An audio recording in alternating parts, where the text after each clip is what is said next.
Hi guys. तो recently अभी एक न्यूज है वो बहुत ज्यादा वायरल हो रही है कि जो अमेरिका है उसने चाइना के ऊपर 145% की जो टैरिफ है वो इम्पोज कर दिया है। इसका मतलब ये है कि अब अमेरिका में जो चाइनीज प्रोडक्ट्स हैं वो अब 2x प्राइस पे मिलेंगे। इसी को रेसिप्रोकेट करते हुए जो चाइना है उसने अमेरिका के ऊपर 125% का टैरिफ अनाउंस कर दिया, specially on grains like soybean and tech products.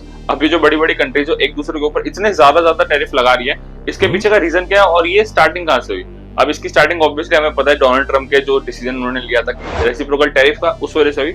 मगर रेसिप्रोकल टैरिफ होता क्या है और क्यों इसने इतना छोटे से वर्ड ने इतना ज्यादा जो आतंक है वो मचा दिया ग्लोबल ट्रेड की दुनिया में, इस वीडियो में डिटेल में जानते हैं। कॉन्सेप्ट समझने के लिए हमको स्टार्टिंग से स्टार्ट करना पड़ेगा। तो फिर स्टार्टिंग हुई थी इस चीज की 2 अप्रैल को, जहां पर जब डोनाल्ड ट्रम्प अपनी स्पीच दे रहे थे तो उन्होंने ये अनाउंस करा कि वो ऐसी कुछ कंट्रीज हैं स्पेसिफिक, उनके ऊपर वो एक रेसिप्रोकल टैरिफ लगाने वाले हैं। अब रेसिप्रोकल टैरिफ का मतलब क्या होता है? काफी सिंपल टर्म है reciprocal tariff.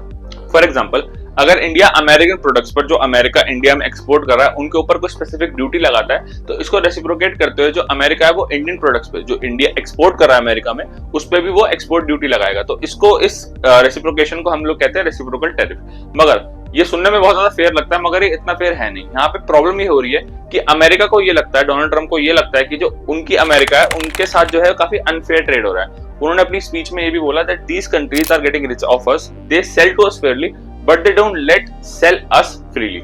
They have surpluses and we have deficits and that's not fair.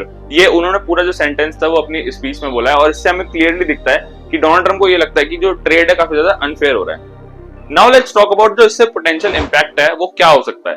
अब इससे इंपैक्ट तो सबसे बड़ा ये होगा कि जो लॉन्ग टर्म में अगर हम देखें तो जो ग्लोबल इकोनॉमी है उसको बहुत ज्यादा ये नेगेटिवली इंपैक्ट करने वाला है। लेकिन अगर हम स्पेसिफिकली बात करें तो जो पहला इंपैक्ट पड़ने वाला है वो पड़ने वाला है कि जो कॉस्ट ऑफ गुड्स है वो बहुत ज्यादा बढ़ जाएगी। फॉर एग्जाम्पल, अगर कोई चीज बनने में जो रॉ मटेरियल यूज होता है अगर हम उसको एक्सपोर्ट करते हैं बाहर से और अगर उस पर ड्यूटी ज्यादा लग गई तो इसका मतलब ये है कि वो रॉ मटेरियल महंगा हो गया।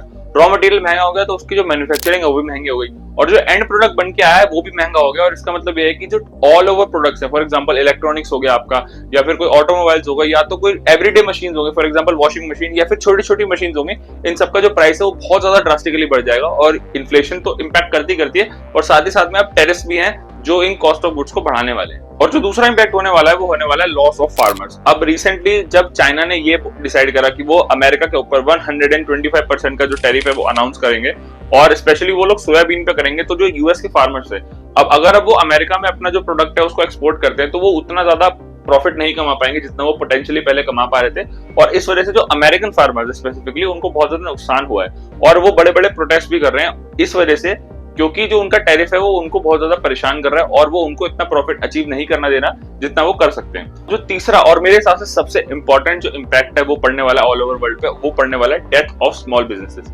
अब इस चीज से, इस बड़े इम्पैक्ट से जो बड़े बड़े टाइकून्स हैं वो तो किसी तरह सर्वाइव कर लेंगे, लेकिन एक छोटा बिजनेसमैन जो कि काफी छोटा आउटपुट प्रोड्यूस करता है, जो कि काफी छोटा प्रॉफिट अपने जो बिजनेस है उससे चाहता है, टैरिफ इंट्रोडक्शन की वजह से वो पोटेंशियली उतना ज्यादा नहीं कमा पाएगा जितना वो पहले कमा पा रहा था, क्योंकि जो उसकी कमाई है वो अब पोटेंशियली ज्यादा से ज्यादा तो टैरिफ को भरने में चली जाएगी।